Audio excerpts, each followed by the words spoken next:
నమస్తే అండి, welcome to our channel. మనతో ఈరోజు సీనియర్ జర్నలిస్ట్ టీవీ శ్రీనివాసరావు గారు ఉన్నారు. సార్ నమస్తే. సార్ నమస్తే. సార్, జాతీయ స్థాయిలో ఫార్చ్యూన్ కవర్ పేజీపై నారా లోకేష్ గారి చిత్రముఖం రావడం అసలు ఆంధ్రప్రదేశ్కి ఒక గుర్తింపుగా అనుకోవచ్చు. అంటే 2 ఏళ్ల పరిపాలనలోనే ఆయన ఒక జాతీయ స్థాయిలో ఇలా ఒక గుర్తింపు తెచ్చుకోవడం అనేది ఆంధ్రప్రదేశ్కే కాదు, ఎవరైతే పాలిటిక్స్లో కొత్తగా రావాలనుకుంటున్నారో ఆల్రెడీ ఉన్న వాళ్ళకు కూడా ఆయన గర్వకారణం అని చెప్పుకోవచ్చు. సో ఆయన ఒక ఐటీ శాఖ అలాగే విద్యాశాఖలో ఆయన చేసినటువంటి మార్పుల్ని ఒకసారి చెప్పండి sir. Fortune India business magazine జనరల్గా బడ్జెట్ పెట్టినప్పుడు నిర్మలా సీతారామన్ ఫోటో కవర్ పేజీలో ఇస్తుంటారు. వ్యాపార ప్రముఖులు ఆ బిజినెస్ రంగంలో, కార్పొరేట్ రంగంలో ఎవరెవరైతే సాధించిన విజయాలు వాటి గురించి ఇచ్చే అంతర్జాతీయ పత్రిక. ఈరోజు మరి నారా లోకేష్ ఒక మంత్రిగా, విద్యాశాఖ మంత్రిగా, ఐటీ ఎలక్ట్రానిక్స్ మంత్రిగా ఆయన సాధించిన విజయాలపై ఒక గొప్ప ఇంటర్వ్యూ, కవర్ పేజ్ కథనం. ఈరోజు అసలు ఆంధ్రప్రదేశ్ కాదు, భారతదేశమే కాదు, అంతర్జాతీయంగా ఇవాళ దానిపై చర్చ. అన్ని దేశాలు ఆంధ్రప్రదేశ్ వైపు ఎందుకు చూస్తున్నాయి? ఇవాళ ఆంధ్రప్రదేశ్ ప్రపంచ దేశాల పెట్టుబడుల గమ్యస్థానంగా ఎలా మారింది? ఆ 2 ఏళ్ల లోకేష్ శ్రమ, కష్టం. ఇది మంత్రిగా బాధ్యతలు చేపట్టిన వెంటనే 2-3 నెలలకే అమెరికా పర్యటన. అక్కడ ఐటీ సినర్జీ సర్వ్లో ఒక 70 దేశాలకు చెందినటువంటి 2500 మంది పారిశ్రామికవేత్తలతో 1-to-1 భేటీలు. ఇప్పుడు ఈ సత్య నాదెళ్ల, సుందర్ పిచాయ్, ప్రియా సుబ్రహ్మణ్యం, ఇందిరా నూయి ఇలాంటి ప్రముఖ పారిశ్రామికవేత్తలందరినీ అక్కడ కలవడం, ఆంధ్రప్రదేశ్లో పెట్టుబడులు పెట్టమని ఆహ్వానించటం. ఆ తర్వాత ముఖ్యమంత్రి చంద్రబాబుతో కలిసి దావోస్ పర్యటన, 2 సార్లు దావోస్ వెళ్ళడం, అనేక దేశాల్లో మరి ఆంధ్రప్రదేశ్ మంత్రిగా మొన్న లండన్ కూడా వెళ్ళారు, కొరియా వెళ్ళాడు. అంటే అక్కడ ప్రతి చోట ఏంటి, ఆంధ్రప్రదేశ్కు ఉన్నటువంటి వనరులు, సుదీర్ఘ తీర ప్రాంతం, ఇక్కడ ఉన్న ఖనిజ సంపద, ఇక్కడ ఉన్నటువంటి విలువైన మానవ వనరులు, స్కిల్డ్ మరి మ్యాన్ పవర్ అన్నిటినీ వివరించి ఫలితం మనం చూసాం. సుందర్ పిచాయ్ ఇంటర్వ్యూ ఇచ్చాడు. ఏమన్నాడు? సుందర విశాఖలో గూగుల్ డేటా సెంటర్ పెడుతున్నామన్నాడు. 1.5 కోట్లతో గూగుల్ డేటా సెంటర్ అక్కడ. అసలు దాంతోపాటు డేటా హబ్గా విశాఖపట్నం 6 గిగావాట్లు, 6 లక్షల కోట్ల పెట్టుబడులు. రిలయన్స్ వాళ్ళు ఒక డేటా సెంటర్ పెడుతున్నారు, 98,000 కోట్ల పెట్టుబడులు. బ్రూక్ ఫీల్డ్ ఒక డేటా సెంటర్ పెడుతోంది, సిఫ్కో వాళ్ళు ఒక డేటా సెంటర్ పెడుతున్నారు. అంటే అసలు అక్కడ డేటా స్టేట్గా ఆంధ్రప్రదేశ్ మారుతోంది. 13 దేశాలకి విశాఖపట్నం నుంచి అండర్ సీ కేబుల్ వేస్తున్నారు. అంటే ఇవాళ కాలిఫోర్నియా ఆఫ్ ద ఈస్ట్, ఎలా అయితే అమెరికా సంయుక్త రాష్ట్రాలు కాలిఫోర్నియా అక్కడ ఆర్థిక రాజధానిగా మారిందో, ఉద్యోగాల వేదిక అయ్యిందో, అట్లా ఇవాళ విశాఖపట్నం ఈ 24 నెలల్లో 24 లక్షల కోట్ల పెట్టుబడులు MOU చేసుకుంటే 10 లక్షల కోట్ల పెట్టుబడులు విశాఖలోనే. ప్రధాని మోడీ మొన్నే చెప్పారు, 3 సార్లు వచ్చా, 3 లక్షల కోట్ల పెట్టుబడులతో ప్రారంభాలు చేశాను, శంకుస్థాపనలు చేశాను. భోగాపురం ఇంటర్నేషనల్ ఎయిర్పోర్ట్ ఓపెనింగ్ నాడు. అంటే అటు ఇన్ఫ్రాస్ట్రక్చర్ డెవలప్మెంట్, క్వాంటమ్ వ్యాలీ వస్తుంది అమరావతి. 50 ఎకరాల్లో జితేంద్ర సింగే శంకుస్థాపన చేశారు. అంటే మైక్రోసాఫ్ట్ సత్యానాదేళ్లకు ఒక మెయిల్ పంపాడంట, వెంటనే ఇంటర్వ్యూ ఇచ్చాడు. ఇవాళ మైక్రోసాఫ్ట్ అక్కడ మరి క్వాంటమ్ సెంటర్ పెడుతోంది, క్వాంటమ్ కంప్యూటర్.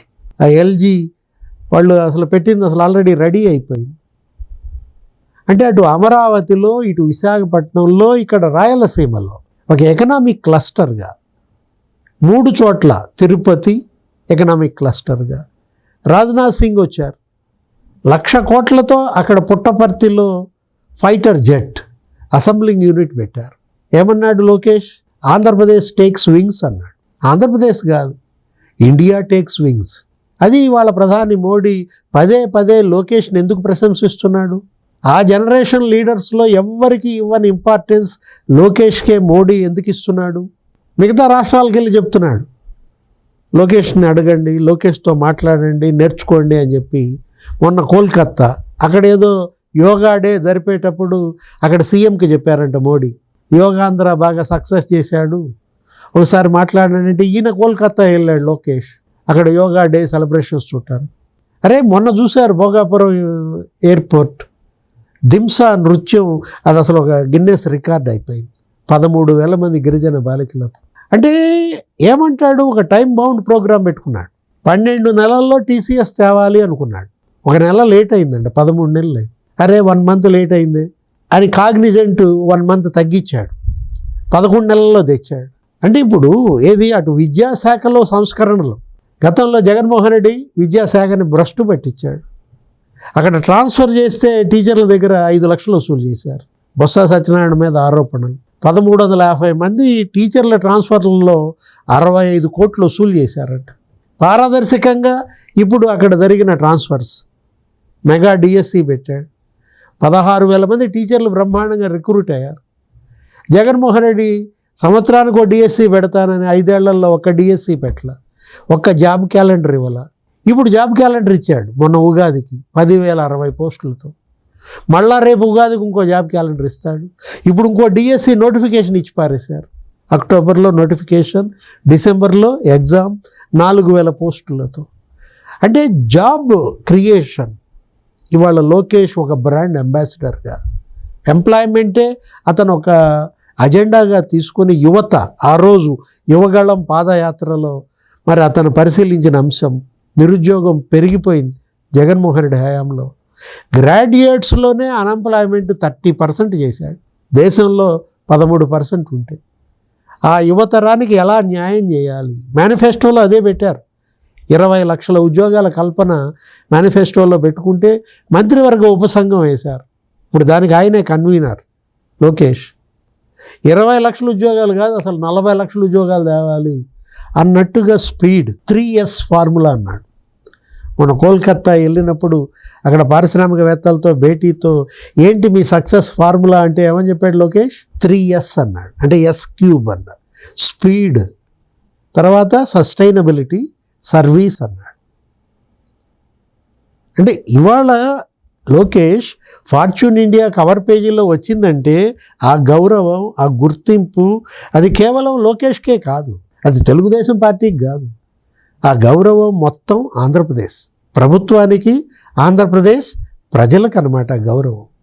దానివల్ల ఇవాళ అన్ని దేశాల్లో ఆ మ్యాగజైన్ చదువుతారు.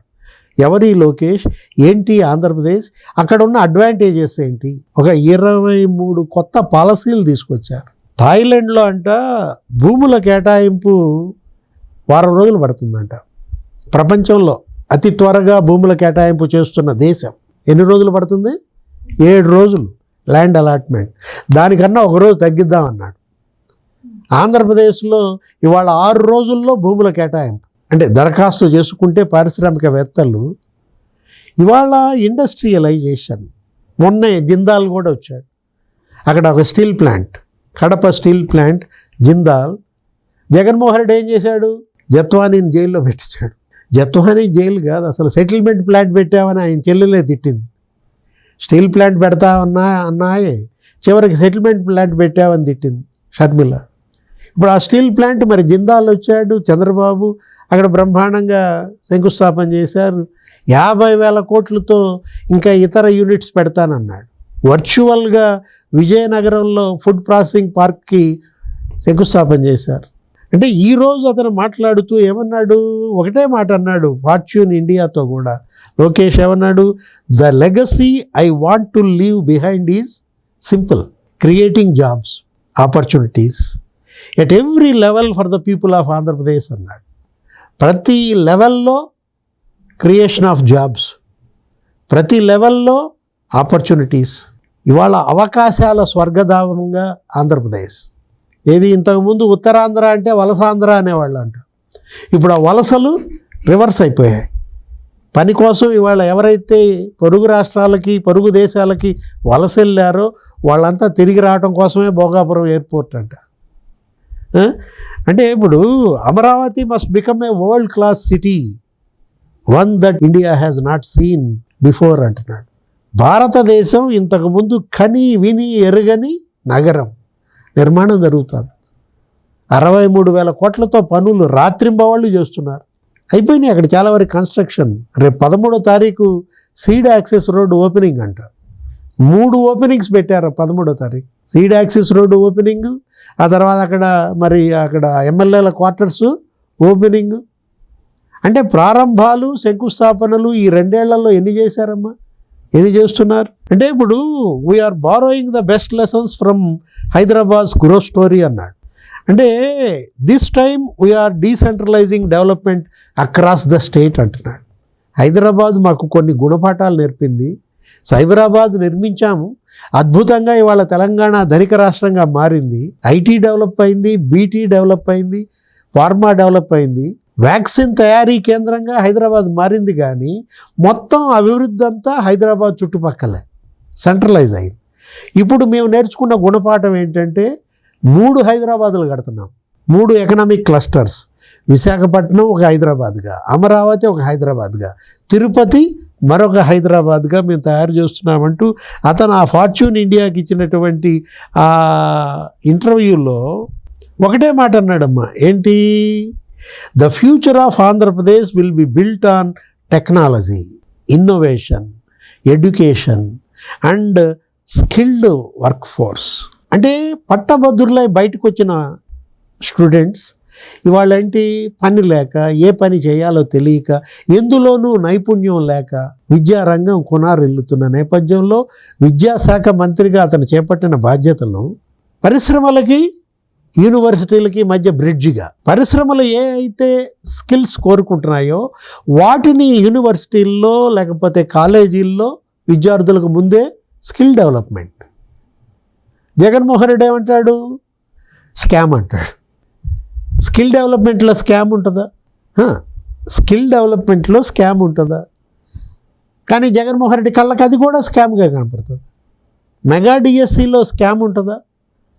16,000 మంది టీచర్లు నియమిస్తే అది నీ కంటికి స్కామ్గా కనపడిందంటే నువ్వే ఒక స్కామ్. అక్కడే అర్థమైపోవటంలా. ఇక్కడ ఇది లోకేష్ ఇవాళ ఫార్చ్యూన్ ఇండియా ఈ వచ్చిన గౌరవం, ఈ గుర్తింపు, ఇది ఏంటంటే మనం అంటోంది అదే, ఆంధ్రప్రదేశ్ పేరు అంతర్జాతీయంగా మారుమోగుతుంది. దేశ విదేశాల్లో ఇవాళ ఆంధ్రప్రదేశ్, మరి ఇవాళ చంద్రబాబు ఒక బ్రాండ్గా, తండ్రిని మించిన తనయుడు అవుతున్న లోకేష్. ఇప్పటిదాకా సిబిఎన్ అనేది బ్రాండ్, ఇప్పుడు ఎల్ఎన్ అనేది ఒక బ్రాండ్గా మారుతున్న విధానం. అది కదా ఇవాళ ఏ తండ్రి అయినా కోరుకునేది, పుత్రోత్సాహం. అంటే అదే జగన్మోహన్ రెడ్డి తల్లిపై కేసేసిన తనయుడిగా, తల్లికి ఇచ్చిన షేర్లు ఎవరన్నా వెనక్కి లాక్కుంటారా? అదేమంటే మా చెల్లికి మా అమ్మ ప్రేమగా చూస్తోందని, అందుకని మా అమ్మ మీద నా ప్రేమ ఇరిగిపోయిందంటే, చెల్లి ఆస్తులు లాక్కున్న అన్నగా. ఇది కదా ఇవాళ చర్చ. జగన్మోహన్ రెడ్డి లోకేష్ కన్నా ఒక 10 ఏళ్ళు పెద్దాడు, కానీ ఇవాళ జగన్ లోకేష్ జనంలో చర్చ. ఎలా ఉండాలి, ఎలా ఉండకూడదు. Thank you sir. నమస్తే.